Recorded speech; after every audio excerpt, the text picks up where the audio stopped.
Tonight on Greater Boston, two former state Cannabis Control Commission leaders join me on their long-running push for equity in the industry, the slow progress so far, and current efforts to speed things up.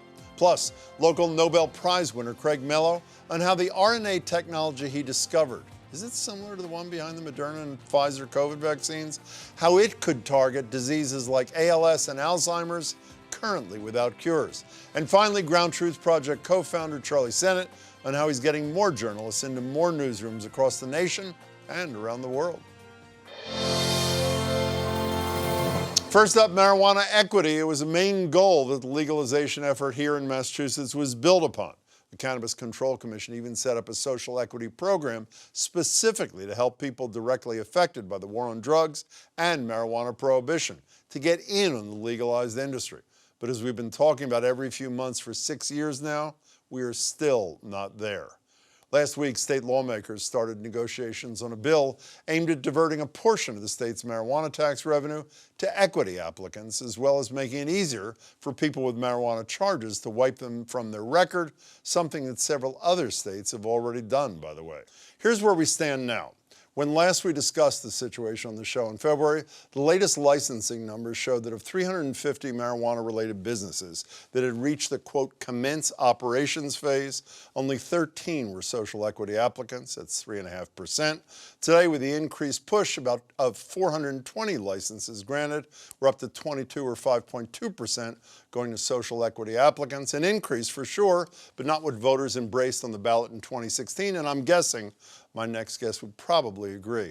Sharlene Hoffman is the former chair of the Massachusetts Cannabis Control Commission. Sharlene Tittle is a former commissioner on the CCC. She also co-wrote the 2016 recreational marijuana ballot question, including leading the equity-related sections, and is now chief executive of the cannabis policy think tank, Parabola Center. Great to see you, Sharlene and Steve. Thanks so much for being here. Nice to be here. I want to start with here so people at home are clear. There was equity language in the ballot question that was adopted. This is not just a nice idea. It is the law in Massachusetts, correct? That's right. Massachusetts was the first state to require the regulators to promote equity in legal marijuana. And language in the ballot question. That's right. So I would assume you would say, Steve, there was some progress, but not as much as you would want. What was the obstacle? What stood in the way?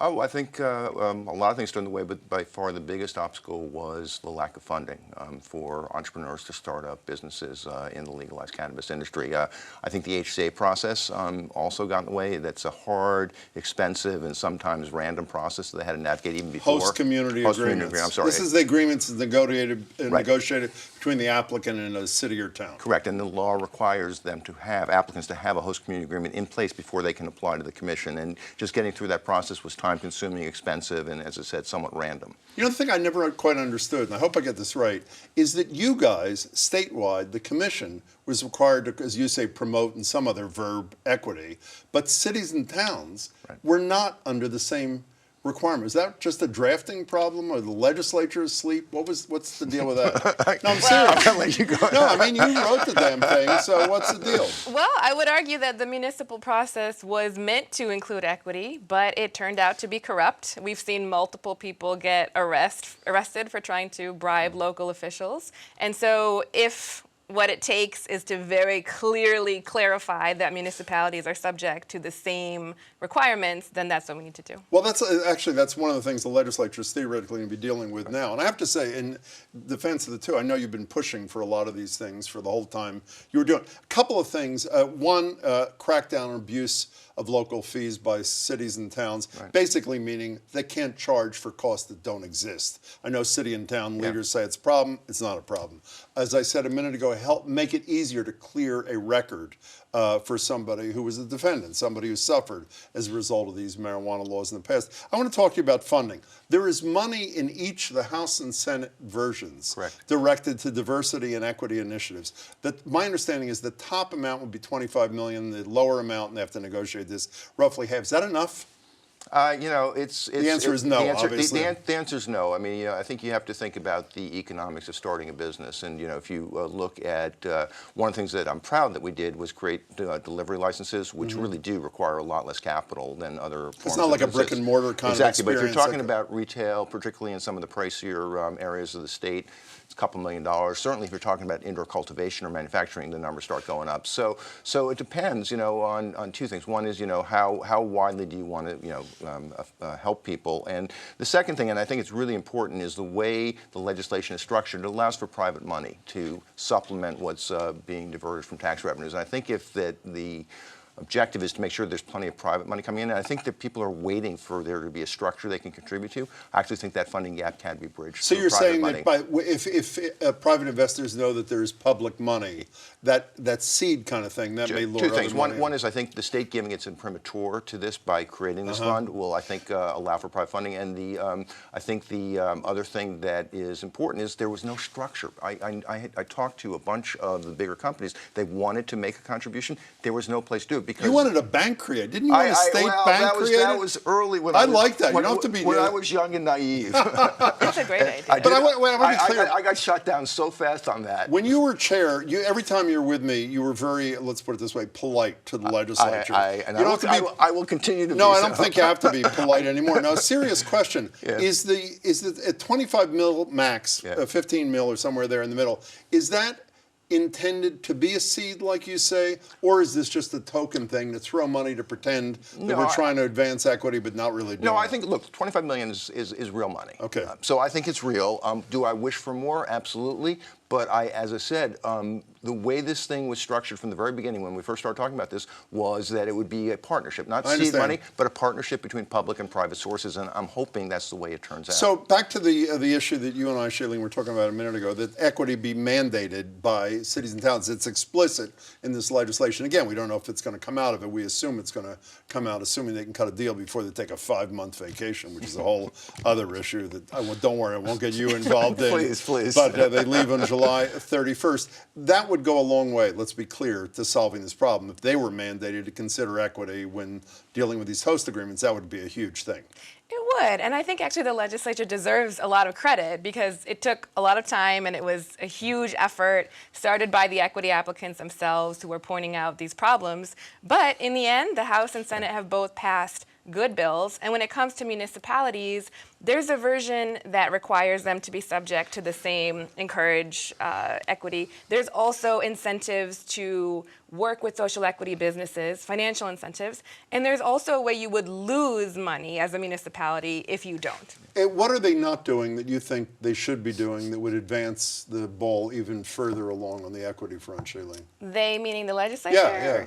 I think automatic expungement would be really helpful, not having to go through a for certain court level petition offenses process. kind of thing. Yeah. How about you? What's missing that you'd like to see? I'm pretty happy. I mean, we've been working on this for 3 years, and I just want to do one thing, if I could. I just take a little sidestep. We've been working on this for 4 years. Sharlene, myself, but every commissioner, both the current commissioners and the former commissioners, have worked on this. Our staff, including our executive director, Sean Collins. So this is a collective effort. It's been hard. It's been a big. It's not done yet. I was not being facetious I'm not before. declaring They victory by any disappear stretch. on July 31st. I am not tempting the legislative gods to get mad at me. So, first of all, it's been a group effort. Second, for those 4 years, we've been working on 3 things. One is we wanted a social equity fund. Yeah. 2 is clarity on the HCA issue that Sharlene just talked about, as well as oversight. One of the problems with the HCAs for the last 4 years, there has been no oversight of them.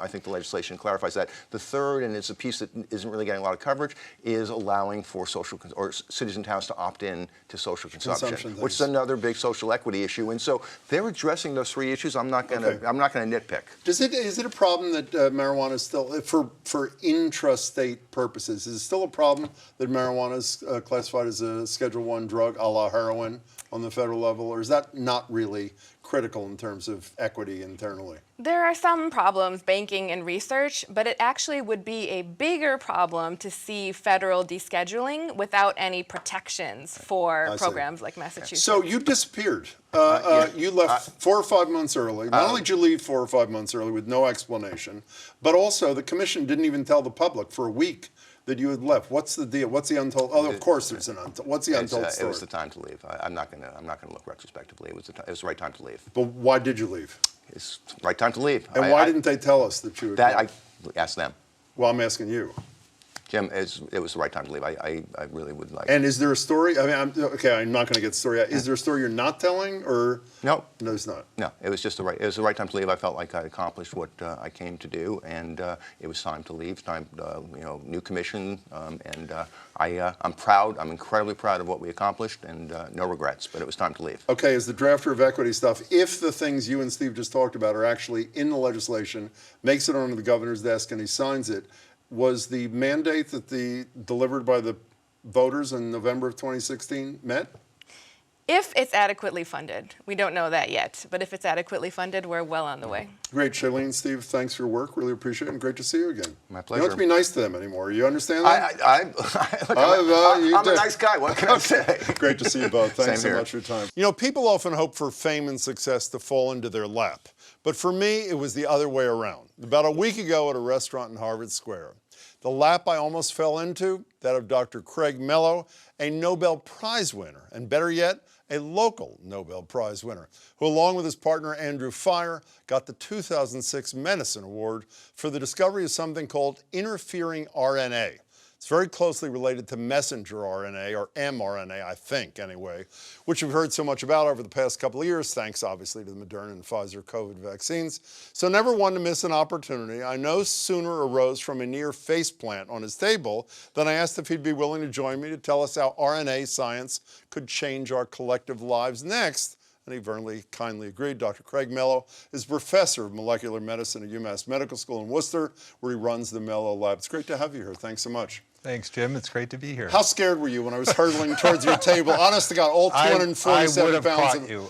I promise. I don't think you could, but thank you for the kind. So I was it's true, C- student in biology, probably my worst thing. My understanding is you discovered a way to block the effects of individual genes in cells. Do I have that right so far? Yes. So translate it into English for me. What does that mean? So what we discovered is that cells, every cell in our body, has a little search engine, a programmable search engine. It's like a little Google inside of the cell that is programmed naturally by short queries made out of genetic information, in this case RNA. And those RNAs guide this search engine protein to targets inside the cell, and then they can regulate them or silence them, in most cases silence. So this enables, what was so exciting about it is not only that it exists, but that when we discovered it, we discovered that we could program this search mechanism artificially. So we could actually give the cell an RNA that the cell would then use as a query to find information, enabling researchers to make artificial queries in the laboratory and then give them to a cell in order to get the cell to carry out a guided search using that information to find and silence the target gene. To potentially what end? You silence that gene, to what end? So when we discovered this, as you may remember, this early 2000s, the human genome was finally coming together. And so all of a sudden, we had all of this genetic information about not only why people get sick, but why some people are healthier than normal. So we had already a great deal of information about human genetics. And that information has been just growing astronomically as we can now sequence people's genomes so much more cheaply. So are there therapies that yet, and what has it been, 16 years, are there therapies that have come out of your work? Yes. For what kind of thing? There are now approved therapies for a variety of different liver disorders. Some of them are very, very bad, life-threatening, in fact, lethal, genetic, inborn type diseases where, again, the causative gene was identified based on the Genome Project and human genetics. These individuals who are getting sick, these genes were identified, and then the opportunity to make these drugs came along right about the same time. And these drugs can then be given to a patient. And kill the bad guys, and they essentially. turn off the gene that's driving the disease. So I read an interview with you somewhere not too long ago where you said that you were really targeting, your hope at least was that certain diseases like Alzheimer's, ALS, the no cure for diseases might be within the scope of this technology. Are you still feeling that way? Yes, indeed. We are very excited about going after disorders of the central nervous system. And the problem has been that, we're trying to give the cell a search query to enter into this natural mechanism. But of course, we're coming at it from the outside. We're making a molecule. We have to give it to your cells and get them into your body. That's why the liver was an easier target, because it filters all the blood. If you give it any drug to a patient, a lot of it goes to the liver. But getting into the brain required a lot more work. But nevertheless, we can now deliver these molecules very well into the brain. How do you feel that I almost understand this? I actually, I really do. You won your Nobel Prize, you and your colleague, at least from what I remember, this is from a long time ago, I remember some of the commenters were saying you won it at a time much closer to your actual work than most scientists do. What did that mean? Because they thought the value of this thing was so huge? I mean, it's hard to ask the guy who did it, but is that not the reason? Well, it was, in fact, a really exciting discovery from the standpoint, as I just told you, that it was a natural programmable mechanism that would allow us to, if we could think of or make drugs, it would enable us to make drugs that modulate gene expression, enabling drugs to go directly to the underlying causes of disease. Understood. So when I was too nervous to look at you when I was saying a couple of minutes ago, it's similar, I'm too nervous to look at you now, similar to the mRNA stuff that none of us ever heard of and then we're exultant about because of the vaccines. Was that a correct statement? Was I'm it not? sorry, you're continuing to get a C- Oh, that was in biology. bad? No. So is there any relationship between Yes, the two? of course. They're both made out of RNA. That's the connection. It's RNA. RNA is like DNA. It's a chain of nucleotides. And I always try to give people a little primer on these things when I try to explain what I work on. It's really not that complicated. There's just 4 letters in the genetic code, right? And they're strung together in these polymers in our genetic code, in the DNA. And RNA is a version of that polymer code. And these short pieces of code can be used. You don't need much. Like to find Macbeth, you just need to remember to be or not to be, right? You don't need the whole play or even, who wrote it. You can just find it. And Thanks for not embarrassing me when I was reading that. Can we step back for a second? I had Anthony Fauci on the radio with me about a month ago, and I asked him if he was worried about the anti-science, movement, mindset growing in this country. Here's what Dr. Fauci had to say. We are living right now into what I think is a growing anti-science attitude. We've seen that growing over the past few years, and it's reaching a point now with COVID where some very obvious scientific truths based on clear-cut, very visible data are rejected by people. I mean, the anti-science atmosphere that many of us have experienced is very troubling. Do you share his concern? I mean, I assume it could affect funding, how many kids decide they want to become you. Do you worry about it like Dr. Fauci does? Absolutely. It's very worrisome for many reasons. I mean, if the attitude persists, other countries are going to eat our lunch, How do we disabuse people of this when we seem to be such a fact-averse society right now? How do we do this? Well, when you're trying to bring along everyone, of course, there's the challenge. We actually do have a really, really healthy scientific enterprise in this country. I'm not so concerned that science won't keep plowing ahead despite the headwinds.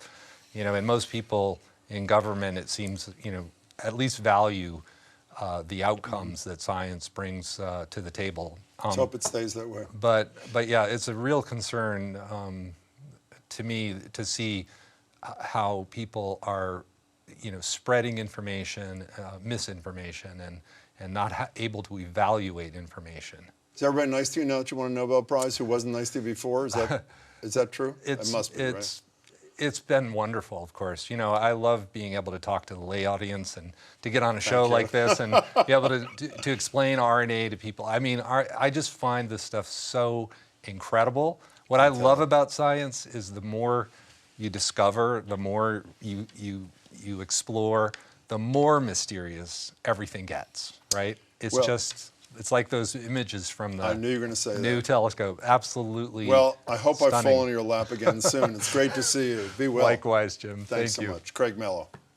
At a time when we need more strong journalists, news organizations across the country are continuing to shed staff. Pew Research numbers as of last year found U.S. newsroom employment was down 26% from 2008 across newspaper, radio, broadcast TV, cable, digital outlets. But some outlets are bucking that trend, like the Report for America program launched back in 2017. It's put journalists in newsrooms across the country with the mission of covering underserved issues and communities. It's an initiative of the GroundTruth Project here at GBH, and soon co-founder Charlie Sennott will be dedicating a lot more time to this and other GroundTruth editorial initiatives as he steps down as president and CEO of the nearly 10-year organization to focus on his role as editor-in-chief and get back to his roots in the on-the-ground journalism. Charlie joins me now with a big smile. Obviously, he's been waiting for a long time. So newsrooms shutting down, there's colossal numbers. You going in the opposite direction. I think like 1,500 journalists have worked through GroundTruth.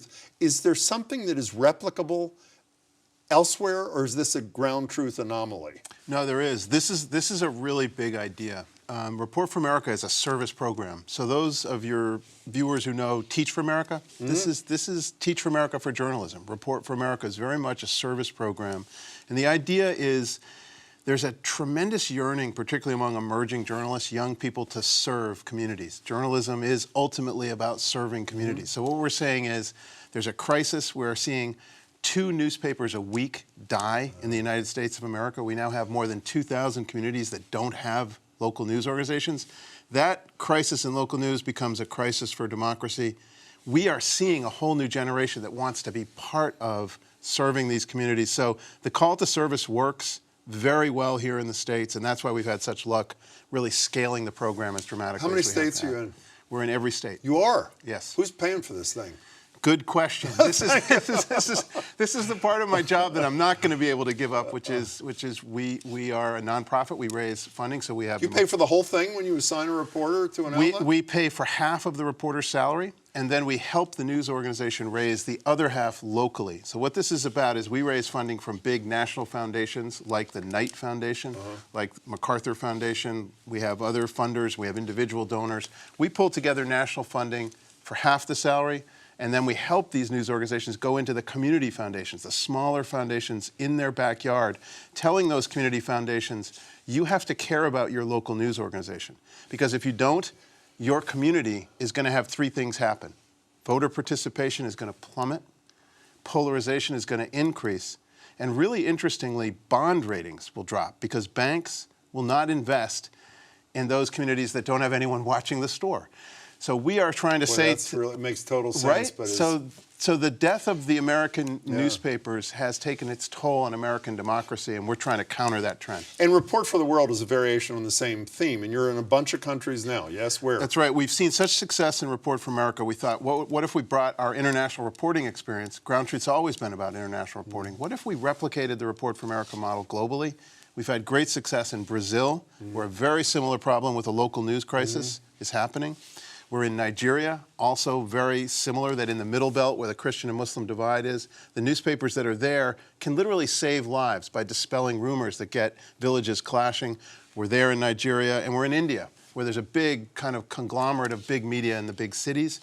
But the poorer regions, particularly in the South, do not have local news organizations. So we're there, and we're going to grow. We're going to expand in the next year. Ukraine is on your list from It's on our list. We've just gotten all the applications in for an expansion into Eastern Europe and probably into Mexico, but we're looking at applications right now. So Report for the World is on a growth pattern. Report for America is as well. Today, we announced the opening of applications for more newsrooms for Report for America. So you can literally, if you know someone with a newsroom that's suffering out there, there are some right here in our Commonwealth of Massachusetts and across New England that need help, and we're there. I want to talk about Report for the World. I mean, there are a lot of dangerous places. We'll put it, you've been everywhere, from Yep. Iraq to Afghanistan to Tahrir Square when it was all happening, that sort of thing. You also had a close relationship with James Foley, and I assume everybody knows that he was abducted in Syria, I think in 2012, Yep. and obviously murdered in 2014. There he is. He's pretty central to your mission and work, no? Jim Foley is in my heart every day. He is our true north because Jim was about service. Jim did 2 tours with Teach for America.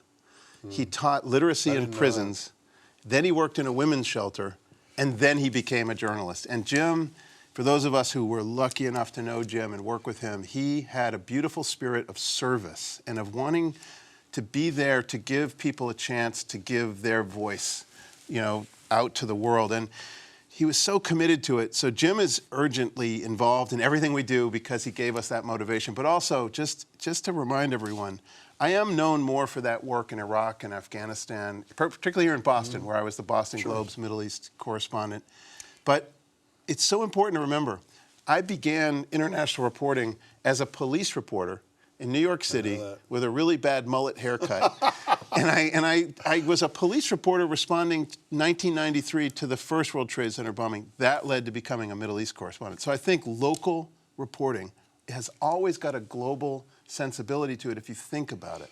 And I want to create that mission. That's in our mission. Jim Foley had that too, this idea that local and global are woven together. But Foley, sadly, is not only not the last. I mean, in Ukraine almost every day, in Palestine. Yep. A few days ago, I know you do training for your young reporters, which has got to be terrifying, from how to tie a tourniquet to that sort of thing. Yep. On a related note, everybody knows about Jamal Khashoggi being executed in the most vicious way at the Saudi consulate in Istanbul. I want to play for you what President Biden said today when asked whether he would bring up specifically the Khashoggi murder engineered by the Crown Prince, with whom he'll be meeting in Saudi Arabia. Here's what the president had to say. My views on Khashoggi have been absolutely, positively clear. And I have never been quiet about talking about human rights. The reason I'm going to Saudi Arabia, though, is much broader, is to promote U.S. interest. I don't want to be unfair. We only have 30 seconds. It sounds to me like the answer is no, I will not be bringing it up. What's your quick reaction? Really unsatisfactory answer from the president on what he's going to say to the Crown Prince about the murder of Jamal, who I knew and who I had a chance to interview many times, and always was the person I went to when I wanted to understand Saudi Arabia. Look, he was in Israel-Palestine, where a journalist has been shot allegedly by the Israeli forces. There's no doubt about that. The question whether it's intentional is the open question. Yes. Shot and killed wearing a press vest. I know that. And he goes from that country where journalists are risking their lives to a country that murdered a journalist in cold blood, and that he can't see a continuity there about the need to protect journalism and protect the work we do in a free press around the world. It's kind of baffling, because I know it's in his heart. Why isn't he getting clear about saying it? It's kind of sad to watch him focus on national security to the point where his words about human rights run a little bit hollow if you can't see the free press as a critical human right we need in this world if we're going to have a democracy. Hope he gets there, and it's great work you're doing. Charlie, good Thanks, luck Jim. in the new role. Take Thank care. you. Lots of luck, Charlie Thank you. Sennott. That's it for tonight. We'll be back next week. Thank you for watching, and please don't forget Ukraine.